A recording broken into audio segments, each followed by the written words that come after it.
నమస్తే, నేను మీ తేజ. నటుడు ప్రకాష్ రాజ్ రామాయణం గురించి కొన్ని వివాదాస్పదమైన వ్యాఖ్యలు అయితే చేయడం జరిగింది. ప్రస్తుతం నెట్టింటి చాలా ధూమ్రం రేపుతుంది. చాలా మంది అతన్ని కొట్టడానికి కూడా ప్రయత్నిస్తున్న విషయాలు అయితే ఇప్పుడు ఉన్నాయి. ఎందుకంటే అతను చేసిన వ్యాఖ్యలే కారణం. సో దీని గురించి క్లియర్ గా మనం తెలుసుకునేందుకు ప్రయత్నిద్దాం. మనతో పాటు డిస్కస్ చేయడానికి సీనియర్ జర్నలిస్ట్ దుర్గా గారు ఉన్నారు. ఆమెతో మాట్లాడదాం. నమస్తే మేడం. నమస్తే అండి. సో ప్రకాష్ రాజ్ గారు ఒక మంచి నటుడు, కానీ ఈ మధ్య కాలంలో చూసుకుంటే చాలా వివాదాల్లో చిక్కుకుంటున్నారు. రామాయణాన్ని ఉద్దేశించి రీసెంట్ గా కొన్ని వ్యాఖ్యలు చేశారు. రాముడు పండ్ల దొంగ అని, అసలు రాముల వారికి అలాగే రావణాసుడికి గొడవ జరిగింది పండ్లు దొంగతనం వల్లే అని, ఇలా ఇటువంటి మాటలని మాట్లాడారు. ఎలా చూడాలంటారు వీటి? అంటే అసలు ప్రకాష్ రాజ్ పర్వర్షన్ ఇదంతా కూడా నన్ను అడిగితే. ఇప్పుడు ఆయన కొత్తగా ఏమైనా పేరు తెచ్చుకోవాలా ప్రకాష్ రాజు? నాకు అర్థం కాల. ఇప్పుడు ప్రకాష్ రాజుని మనందరం కూడా ఒక మంచి నటుడుగా గౌరవిస్తాం. మరి ఆ గౌరవాన్ని ఎందుకు కాపాడుకోరు ఈయన? ఇప్పుడు మీరు ఇతను ఎవరు, రామ్ గోపాల్ వర్మ, ఒకప్పుడు మంచి డైరెక్టర్, పర్వర్టెడ్ అయిపోయి ఇవాళ రామ్ గోపాల్ వర్మ అంటే ఒక కామెడీ పీస్ అయ్యాడా లేదా? ప్రతి వాళ్ళకి ఇంటర్వ్యూస్ ఇస్తూ ఉంటాడు, ఏదో వ్యాఖ్యానం చేస్తూ ఉంటాడు. ఇలాగే సీత గురించో ద్రౌపది గురించో రాముడి గురించో ఆయన కూడా వ్యాఖ్యానాలు చేస్తూ ఉంటాడు. అంటే వీళ్ళకి మెంటల్ గా ఇంబ్యాలెన్స్డ్ పర్సన్స్ గా అయిపోతున్నారు, బ్యాలెన్స్ తప్పుతున్నారు. అది మనకు అర్థమవుతుంది. కాకపోతే ఏంటంటే ఇక్కడ కొన్ని క్వశ్చన్స్ మాత్రం రేజ్ అవుతున్నాయి మనకి. రామలక్ష్మణులు ఉత్తరాది నుంచి వచ్చారు. ఇతను ఎవరు, రావణుడు దక్షిణాది వాడు. వీళ్ళు ఉత్తరాది నుంచి వచ్చినప్పుడు ఒక పొలంలోకి ప్రవేశించారు. పొలంలో పండ్లు దొంగతనం చేశారు. పొలంలో దొంగతనం చేస్తారా, తోటలో దొంగతనం చేస్తారు? ఆయన పొలం అన్నట్టున్నాడు, నేను అందుకని అంటున్నాను. మామూలుగా తోటలు వేరు, పొలం అంటే వరి పండుతుంది, లేదు కొన్ని వేరుశనగ, ఏవో రకరకాలుగా చెరకు ఏవేవో పండుతాయి. సో ఆయన చెప్పదలుచుకుంది ఏంటంటే తోటలో ప్రవేశించారు. మరి ఏ పళ్ళు దొంగతనం చేశారో చెప్పలేదు ఆయన. మరి ఏ సీజన్ లో వచ్చారో వాళ్ళు. సీజనల్ ఫ్రూట్సే కదా.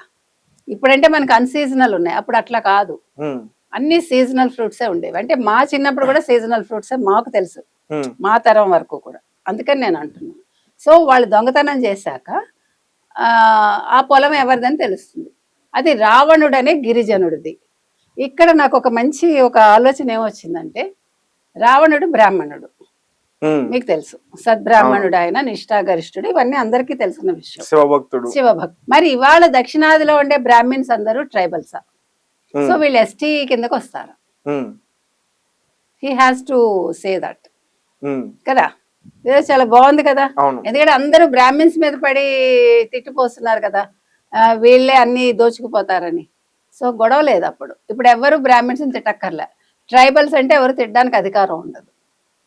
సో పెరియార్ రామస్వామి సిద్ధాంతం అంతా తప్పైపోతుంది. చూసారా ఒక మాట ఎన్ని ప్రశ్నలకి తావిచ్చిందో.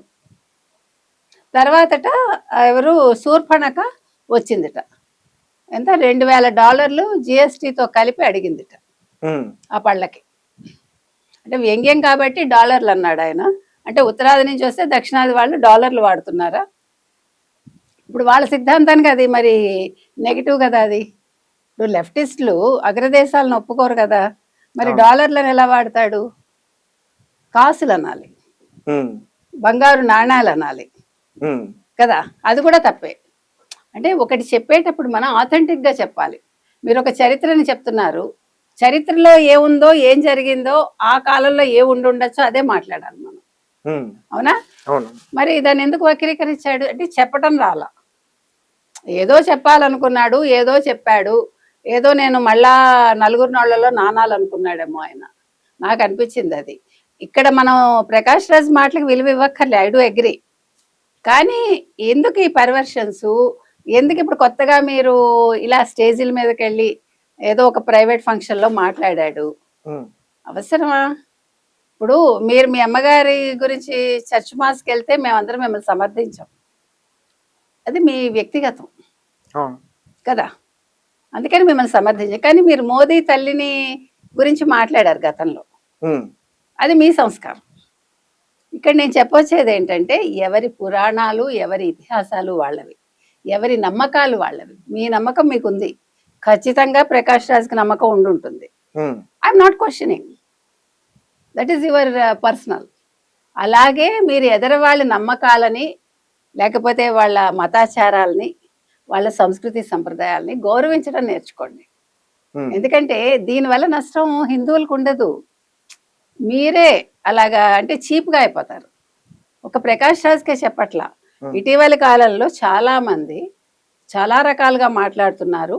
వాళ్ళ ఏమంటారు, వాళ్ళ ఇళ్లలో ఉండే పెట్ డాగ్స్ కావచ్చు, వాటికి రామాయణంలో మహాభారతంలో ఉండే మనం పూజించుకునే పాత్రల పేర్లు పెట్టుకుంటున్నారు. దానివల్ల కూడా హిందువులకు వచ్చిన నష్టం లేదు. నిజం. అంటే ఎగ్జాంపుల్ గా శ్రీరామ్, సీత, నేను నా ఫ్రెండ్స్ ఇళ్లలోనే ఉన్నాయి అవి, డాగ్స్ పెట్టుకుంటా.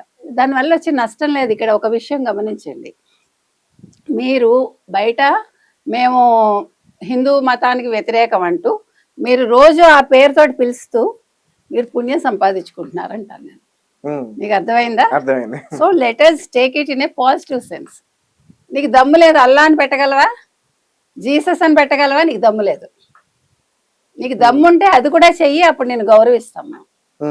అది నేను చెప్తున్నా. కాబట్టి ఇవాళ ప్రకాష్ రాజ్ అనేవాడు మాట్లాడిన మాటలు, ఆయన గొప్ప వ్యక్తి అయితే ఉండి నటుడుగా ఎస్ వీల్ అగ్రీ, బట్ ఒక వ్యక్తిగా ఆయన అంటే ఇవాళ చాలా మంది చాలా చులకన భావం అనేది ఆయనే తెచ్చుకున్నాడు, ఏర్పరచుకున్నాడు. ఖచ్చితంగా అతన్ని అరెస్ట్ చేసే ఛాన్సెస్ ఉన్నాయి. చాలా సెక్షన్స్ మీద ఆయన మీద కేసు పెట్టారండి.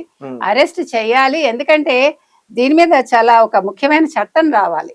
ఇప్పుడు ఎలాగైతే మనం వేరే మతాచారాలని కానీ వాటిని ద్వేషిస్తే ఏ రకంగా ఉన్నాయో చట్టాలు, అలా హిందూ మతానికి సంబంధించి, ఎందుకంటే 100 కోట్ల పైగా హిందువులు ఉన్న భారతదేశంలో కొద్ది మంది ఈ రకంగా మాట్లాడగలుగుతున్నారంటే మంచితనాన్ని చేతకాంతనంగా అనుకుంటున్నారు. కాబట్టి ఆ మంచితనం చేతకాంతనం అని అనుకోకుండా ఉండాలంటే కొన్ని అరెస్టులు జరిగితే కొంచెం బుద్ధి వస్తుందేమో. అరెస్ట్ కూడా ఖచ్చితంగా జరగాలి, లేదంటే అతనికి ప్రాణహాని కూడా ఉండే అవకాశం. లేదండి, హిందువులు ఏమి అలాంటి పనులు చేయరు. ఇలా ముస్లిమ్సా లేదా క్రిస్టియన్సా పడి చంపడానికి? వాళ్ళు చాలా, వాళ్ళకి సహనం ఎక్కువ, అలాంటి పనులు చెయ్యరు వాళ్ళు కాకపోతే అరుస్తారు, కేసులు పెడతారు అంతే. ఆ సహనానే లోకుగా తీసుకుని ఎప్పుడు ఏం పర్వాలేదండి. సహనం అనేది ఎప్పుడు మంచిదే, ఓర్పు సహనం ఉండాలి. మనం వాళ్ళని చంపేస్తే సమస్య పరిష్కారం అవ్వదు. సమస్యకి పరిష్కారం రావాలంటే వేరే మార్గాలు వెతకాలి తప్ప మనుషుల్ని చంపటం వల్ల లేదా పొడవటం వల్ల ఏ సమస్య పరిష్కారం కాదు. అలా అనుకుంటే ఈ పాటికి ఎంతమంది చంపు ఉండాలి. మొన్న TCS ది చూశారు, కార్పొరేట్ జిహాదు. నిజంగా చెప్పాలంటే వాళ్ళు నడి రోడ్డు మీద పెట్టి నరికేయాలిగా. మరి హిందువులు తిరగబడ్డారా? చేయలేదు కదా. అంటే రీసెంట్ గానే వాళ్ళ మదర్ కూడా ఎక్స్పైర్ అయ్యారు. ఇంకా అంటే చాలా మంది అతను సపోర్ట్ చేశారు, అతనికి చాలా మంది హిందువులు సపోర్ట్ చేశారండి. ఎవ్వరూ దాన్ని నెగిటివ్ గా తీసుకోలేదు.